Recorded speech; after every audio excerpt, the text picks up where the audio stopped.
ঠাকুর, মা, স্বামীজির শ্রীচরণে ভক্তিপূর্ণ প্রণাম জানিয়ে আজকের নিবেদন শ্রী শ্রী সারদা মহিমা। স্বামী প্রভানন্দ। শ্রী সারদা মায়ের কৃপাভিখারী সাধক নিজের মনকে মাতৃ অভিমুখীন করবার জন্য মাহাত্ম্য কীর্তন গেয়ে থাকে। এটা অবশ্য প্রবর্তক পর্যায়। পরবর্তী পর্যায়ে সে চায় করুণাময়ী শ্রী সারদা মায়ের স্নেহ দৃষ্টি আকর্ষণ করতে। তখন সে কমলাকান্তের ভাবে গেয়ে ওঠে, ইন্দ্রাদি সম্পদ সুখ তুচ্ছ হয় যে ভাবে মায়, সদানন্দ সুখে ভাসে শ্যামা যদি ফিরে যায়। যে উদ্দেশ্য নিয়ে কেউ মাহাত্ম্য কীর্তন করুক, সে কখনো তৃপ্ত হয় না। সে শান্ত হয় যখন তার দৃঢ় বিশ্বাস জন্মে যে অভয়া শ্রী সারদা দেবী তার একান্ত আশ্রয়স্থল। যুগ যুগ ধরে পরম্পরাগত দেবী মাহাত্ম্য, ললিতা সহস্রনাম, ভবানী নাম সহস্রস্তুতি প্রভৃতি ক্লাসিক্যাল মাহাত্ম্য স্তবগুলি শ্রী সারদা মায়ের উদ্দেশ্যেও কেউ কেউ ব্যবহার করে থাকেন। এর পিছনে দুটি যুক্তি। সুরমূর্ছনা ও ভাবব্যঞ্জনায় ভরপুর এসব নাম মাহাত্ম্যের শ্রোতা বিশ্বাস করেন মহাদেবীর নাম ও স্বরূপ তুল্যমূল্য। তাছাড়াও শ্রী সারদা দেবী ও শ্রী জগদ্ধাত্রী তো অভিন্ন। এ ধরনের ভাবনার সমর্থনে তারা বলেন, স্বয়ং শ্রী রামকৃষ্ণ শ্রী সারদা দেবীকে ত্রিপুরা সুন্দরী জ্ঞানে পূজা করেছিলেন। শ্রী সারদা দেবী নিজের স্বরূপ সম্বন্ধে ইঙ্গিত করে বলেছিলেন যে তিনি ভগবতী, জগদম্বা, কালী, সরস্বতী, সীতা, রাধা ইত্যাদি। স্বামী বিবেকানন্দ বলতেন শ্রীমা জ্যান্ত দুর্গা। আরও বলতেন তিনি বগলার অবতার, সরস্বতী মূর্তিতে বর্তমানে আবির্ভূতা। স্বামী অখণ্ডানন্দ বলতেন মা হলেন স্বয়ং অন্নপূর্ণা, বিশ্বেশ্বরী, জগদ্ধাত্রী, বৈকুণ্ঠের লক্ষ্মী। সীতা বলো, রাধা বলো, যশোধরা, বিষ্ণুপ্রিয়া, আমাদের মাই সব হয়েছিলেন।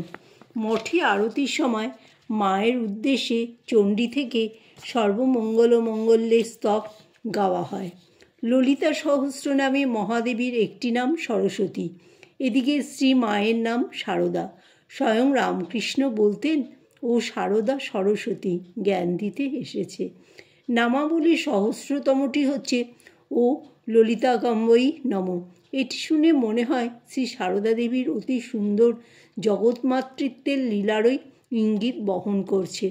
অনুরূপ অনুসন্ধানে দেখা যায় ভবানী নাম সহস্রস্তুতিতে মহাদেবীর অন্যতম নাম ক্ষেমঙ্করী, আর শ্রী সারদা দেবীর পূর্ব নাম ছিল ক্ষেমঙ্করী। ক্ষেমঙ্করী তিনি যিনি সুখ দিতে পারেন, যিনি যোগ ক্ষেম বহন করেন। শ্রী মায়ের রাশ্যাশ্রিত নাম ঠাকুরমণি। এক নিকট আত্মীয়ার অনুরোধে তার নাম হয় সারদা বা সারদা। সারদা মহাদেবীর 113 নম্বর নাম। সারদা বীণাবাদিনী সরস্বতী, সারদা বরদা দেবী, মোক্ষদাত্রী সরস্বতী। আবার সারদা শব্দের আরেকটি অর্থ দুর্গা। আর এই নামাবলীর সহস্রতম নামটি হচ্ছে সর্বমঙ্গল মঙ্গলা। এটি শ্রী সারদা দেবীর জীবনলীলার সংক্ষিপ্ততম অভিপ্রকাশ। সুতরাং শ্রী মায়ের উদ্দেশ্যে কোনো ভক্ত যখন ভবানী নাম সহস্রস্তুতি পাঠ করে আনন্দ লাভ করে, তখন আর দোষের কী?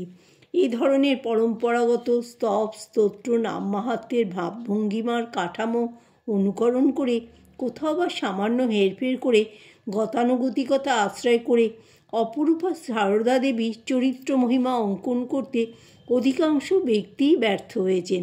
এই প্রচেষ্টা যে কত কঠিন তা কিছুটা বুঝতে পারব যখন আমরা স্মরণ করি যে বিবেকানন্দ, ব্রহ্মানন্দ, প্রেমানন্দ, মায়ের সখী যোগেন মা ও গোলাপ মা প্রভৃতি উচ্চকোটির সিদ্ধ ব্যক্তিগণ বিনীতভাবে স্বীকার করেন যে তারা কেউই শ্রী মাকে বুঝতে পারেননি। তারা প্রত্যেকেই বলতে চেয়েছেন যেন তাং কাহ স্তোতুং শক্তিমান ভবেত।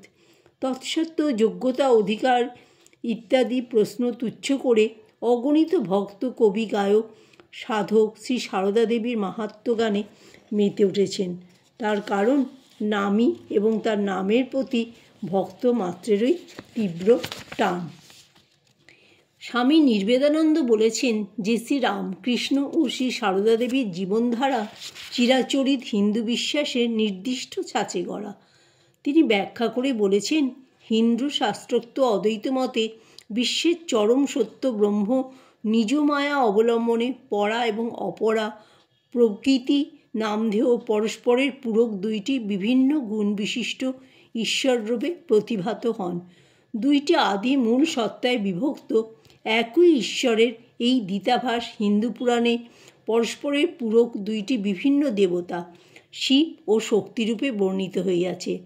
অন্য দৃষ্টিকোণ হইতে ইহারই আবার চিরসুন্দর নারায়ণ ও তাহার চির অনুষ্ঠিতা লক্ষ্মীদেবী রূপে ব্রহ্মের আনন্দ স্বরূপের প্রতীক বলিয়া প্রতীয়মান হন। এই দৃষ্টিতে দেখিয়া বহু লোক বিশ্বাস করেন যে শ্রীরামকৃষ্ণ ও সারদামণি নরদেহে শ্রী ভগবানের অধুনাতম অবতার এবং তাহাদের ব্যক্তিত্বে ঈশ্বরের পরস্পরের পূরক বিভিন্ন শক্তিদ্বয়ের অভিব্যক্তি বিশেষরূপে পরিস্ফুট। এই শক্তিদ্বয়ের অভিব্যক্তি বিভিন্ন হলেও তাদের জীবন সাধনা ছিল একই উদ্দেশ্যমুখী এবং তারা সর্ব অবস্থাতেই ছিলেন পরস্পরের পরিপূরক। এই অভিমতের সমর্থনে স্মরণ করা যেতে পারে একটি ঘটনা। জয়রামবাটিতে শ্রী মাকে স্বামী তন্ময়ানন্দ প্রশ্ন করেছিলেন, মা, ঠাকুর যদি স্বয়ং ভগবান তবে আপনি কে? শ্রী মায়ের তাৎক্ষণিক উত্তর, আমি আর কে, আমিও ভগবতী। দ্বিতীয় ঘটনা, নলিনীবাবুর প্রশ্ন, মা, সব অবতারেই কি আপনি এসেছেন? শ্রীমায়ের উত্তর, হ্যাঁ বাবা। শ্রীমা তার নিজ অভিজ্ঞতার আলোকে শ্রীমতী ম্যাকলাউডকে বুঝিয়েছিলেন শ্রীরামকৃষ্ণ শ্রী সারদা তত্ত্ব। তিনি বলেছিলেন, যে দৃষ্টিতে ঠাকুরকে দেখতাম ঠিক সেই দৃষ্টিতেই মাকেও দেখতাম। আদ্যাশক্তি বা ব্রহ্মশক্তি জগতের কল্যাণের জন্য যুগে যুগে নররূপে অবতীর্ণ হন। এই আদ্যাশক্তি এখন দুই ভাগে বিভক্ত হয়ে ঠাকুর ও মা রূপে অবতীর্ণ। অতএব দ্বৈতরূপ ঠাকুর ও মা মূলত এক ও অভিন্ন সত্তা। শ্রীসীমা অবতার। এ দৃষ্টিভঙ্গির সমর্থনে ঠাকুর ও মায়ের বেশ কিছু বাণী উদ্ধৃত করা যেতে পারে। যেমন শ্রীমা বলেছেন, যেই ঠাকুর সেই আমি, আমরা কি আলাদা, ইত্যাদি।